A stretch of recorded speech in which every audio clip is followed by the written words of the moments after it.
Hey guys, so I'm going to break down the different phases of care and why each phase is so important to make sure you're getting the best long-term results. And so when someone comes in and we're going through like an initial corrective protocol, let me kind of walk through the different phases and again, the importance of the different phases of care. So initially people will start off in a therapeutic phase of care. The primary goal in the beginning is really about reducing pain or a symptom. Most people, when they start care, they definitely come in for initial symptoms, neck issues, headaches, back issues, and that issue is affecting their daily activities, their life, and they just don't want to do drugs. They don't want to surgery, they don't want surgery, and they definitely don't want to just continue to suffer. And so a lot of times in the beginning, we are addressing symptoms. Now, yeah, a lot of people come in just for wellness. A lot of family members and referrals will just come in specifically for spinal and neurological health and nerve regulation and adaptive potential. But a lot of people start off because there's a health issue or a health crisis. So in the beginning, our main goal is to minimize pain or symptoms, right? So to feel better. That's goal number one. And number two, and this is a really close number two goal, is it's increased mobility. We've got to stop any kind of degenerative processes. So when there's a stressor that creates a misalignment or a subluxation, that damage starts to build up in that joint. In fact, typically the research will show that damage can start to build up or show up in a joint even after 2 weeks of some sort of stress to that joint. So we got to make sure the joint is moving so we get nutrients and oxygen back into that joint, stop that degeneration or the arthritic building process, because the two things that create neurological interference are misalignments and fixations. And so we got to make the spine moving again. That's also why a lot of the rehab is so important in that first phase. So we're doing our tractions, we're doing our wobbles, we're doing those things consistently twice a day, every day, because we got to get movement back into the spine. We got to hydrate the disc. We got to stop that degenerative process. That's what's going to allow us to get these incredible results, not just with feeling better, but the potential to get really good correction and long-term results. So that's really the main focus in that initial phase of care. It's also why it's so important to be very, very consistent in the beginning, because we're trying to build momentum and get results. So we're sprinting to that first progress check. Second phase. This is the most important phase of a corrective protocol. And I say that because in the beginning, we're doing a lot of work. And most people start to feel better in that first phase because, again, all the work that we're doing. And so when people feel good, traditionally, once symptoms start to go away, most people think that like, hey, doc, I feel great. And they think that they're done. They'll just come back if it starts to hurt again. And I understand the thought process because most of us have been trained our whole life that it's really just about treating symptoms. Right? Doc, I feel great. I'll come back when it hurts again. However, if the spine's still weak, if there are still misalignments or subluxations, if there's still degenerative processes that have been going on for potentially years, if not maybe decades, yeah, you might feel good for a while because we did a bunch of work. But of course, if the problem's not corrected, then all the issues are going to come right back. And then we end up having an expensive Tylenol and we got to start all over, or something worse. The problem progresses, arthritis builds, it gets harder to fix, so it takes more care. Or obviously, if the issues get bad enough, that's when the medical model wants to intervene and start pushing more drugs or more shots, or God forbid, something like surgery. So again, if we're looking for long-term results versus just quick fixes, that second phase is critical to follow through with. So in phase two, what we want to be able to see is a massive improvement in function. So if those issues, the neck issues, the back issues, or the debilitating headaches, if they were affecting certain aspects of life, so let's talk about like back issues. If someone's back pain was to a point where it hurt to like sleep, or it was hard to like get out of a chair after sitting for a while, or if it was hurting so bad it was hard for them to exercise or even like walk through the store, this is when I want someone to be able to tell me like how much more they're able to do with way less issues or symptoms. Or let's say that headaches. If someone would normally get really bad headaches because the weather changes, or stress was high and they'd get really bad headaches and they need to run to the Tylenol or whatever, like we want to be able to see you're able to handle way more stress without the headaches, or significantly less intense headaches, or less often headaches, okay?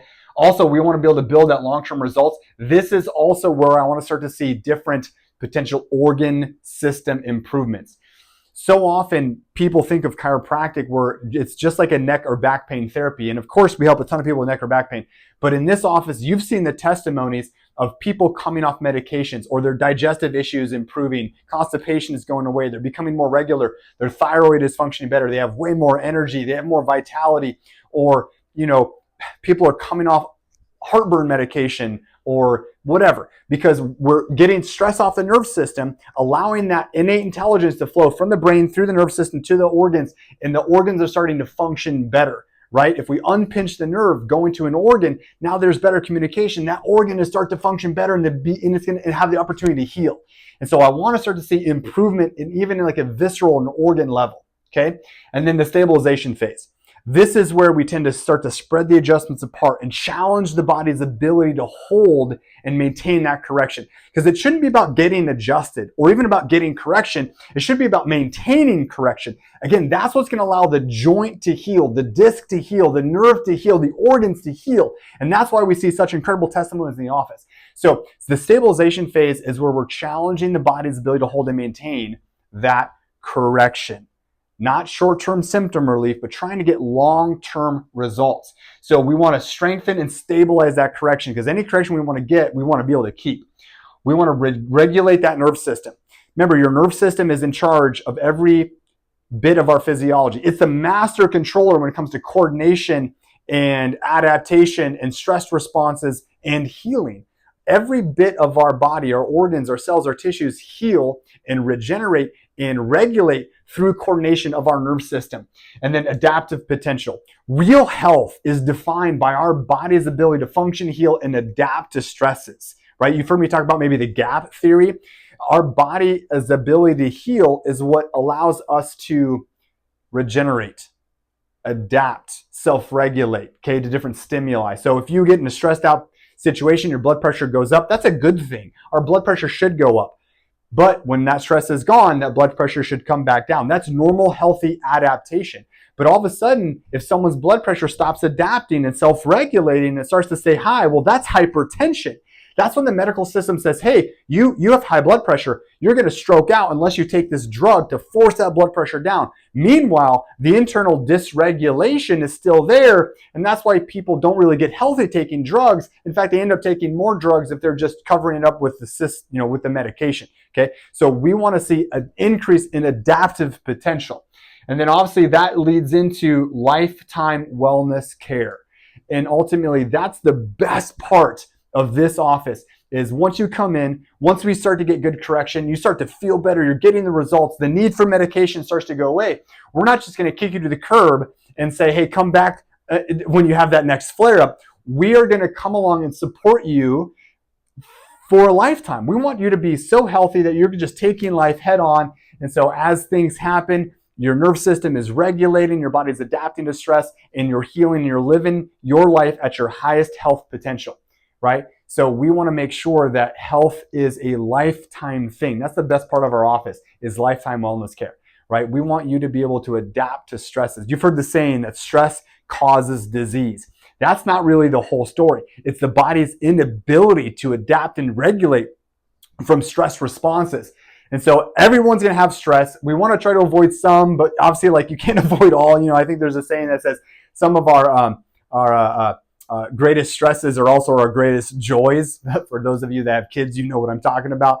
And so we don't want to live a life of stress-free. We want to be so healthy, our nerve system so regulating that even when stress happens, we don't get the health crisis, our body adapts and we heal and we just move right on through it. So again, best part of what we do in the clinic is lifetime wellness care, but a lot of times we have to get you to that point in the first place. So guys, my recommendation is make sure you're following through with the process.